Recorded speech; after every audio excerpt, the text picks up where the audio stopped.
kristendommens indtog i Vesten har denne dag fået en udvidet betydning. For vi har brug for en ny befrielsesdag.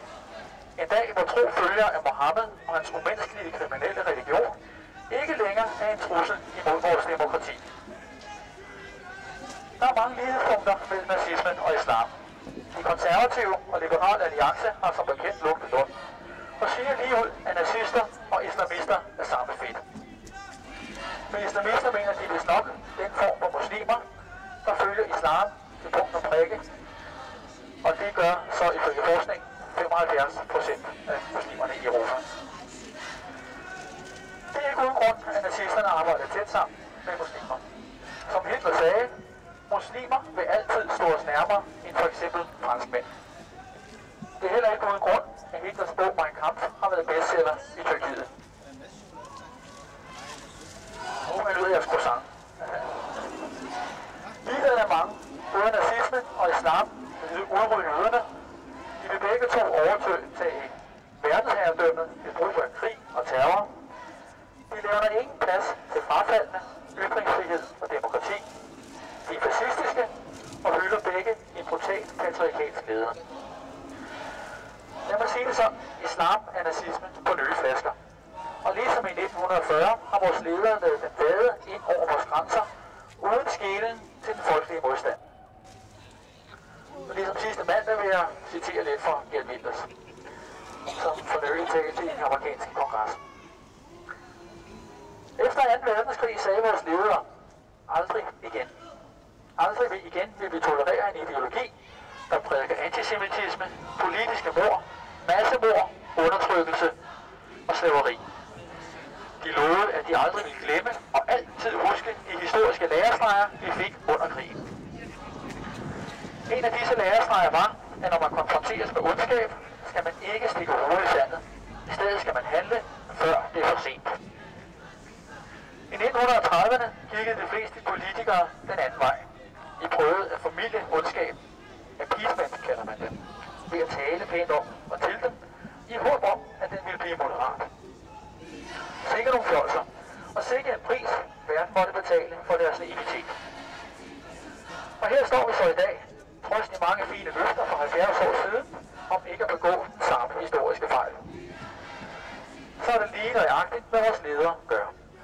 De kigger væk, prøver at tale pænt om ondskab, i håbet om, at det bliver moderat. Så vidt Gert Wilders i den amerikanske kongres i sidste uge.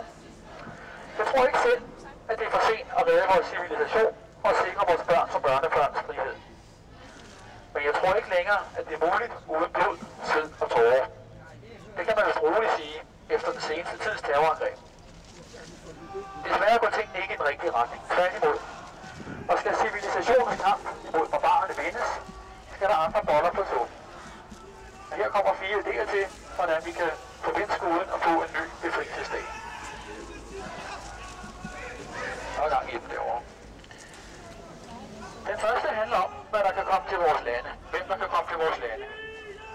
Vi skal sikre, at terrorister ikke kommer hertil, forklædt som indvandrere eller flygtninge.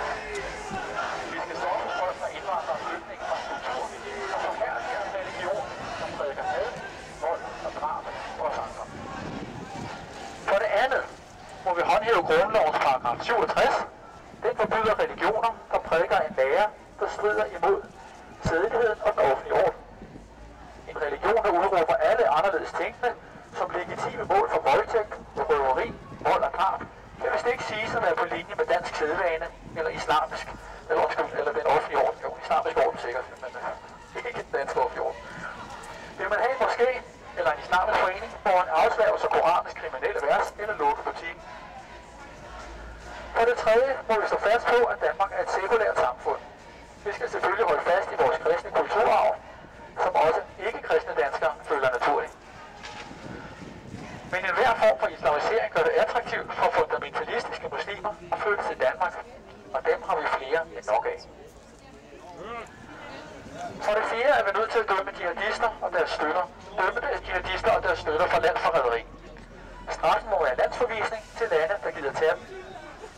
Eller alternativ til områder, vi leger af lande, der har brug for pengene. Vi har brug for en ny befrielsesdag, og det Det er mit store personlige håb, at vi når dette, uden at vi selv bliver forrådet. For bliver vi selv forrådet, har vi selv ødelagt en meget vigtig del af det, vi forsøger at forsvare. Derfor er jeg glad for, at vi kan mødes, som vi gør på vores mandag, med god stil, fællesange og i bedste demokratiske ånd. Samtidig skal vi selvfølgelig presse på for vores politikere, domstole og ordensmagt, som problemet alvorligt. Og jeg tror, vi kan vinde. Altså hvis vi vil. Vores velorganiserede og velfungerende samfund har formået de mest fantastiske ting. Og det er den vilje og de kræfter og de kvaliteter, vi står her i aften for at vække imod vores tids største trussel. Jeg har lukket Christian til at købe croissanter med i dag, som I sikkert har lagt mærke til mange af jer. Legenden siger nemlig, at da man i 1683 overvandt de muslimske invasionsstyrker ved Wien i Østrig, så opfandt lokale bærere en halvmåneformet kage. Islam bruger som bekendt halvmånen som symbol, og ved at spise kagen viste man, at man havde overvundet islam. Derfor spiser jeg også en croissant 4. maj. Tak fordi I er i aften. Det er modigt, det er vigtigt, og det er rigtigt. Jeg håber, I ved, at vi står her på vegne af utrolig mange mennesker og har den samme bekymring, som vi har. Ligesom sikkert mange af jer får jeg masser af henvendelser fra folk, som støtter os og håber, at vi kan vinde. Og det gør vi selvfølgelig. Ytringsfriheden har brug for os. Islamisterne skal vide, at danskerne ikke er bange for dem. Og vores politikere skal vide, at vi ikke finder os i, at vores gode stemning, vores kultur, vores sikkerhed og vores økonomi og velfærd ødelægges af deres katastrofale eksperiment. Endnu en gang tak for hjertet, fordi I er her i aften.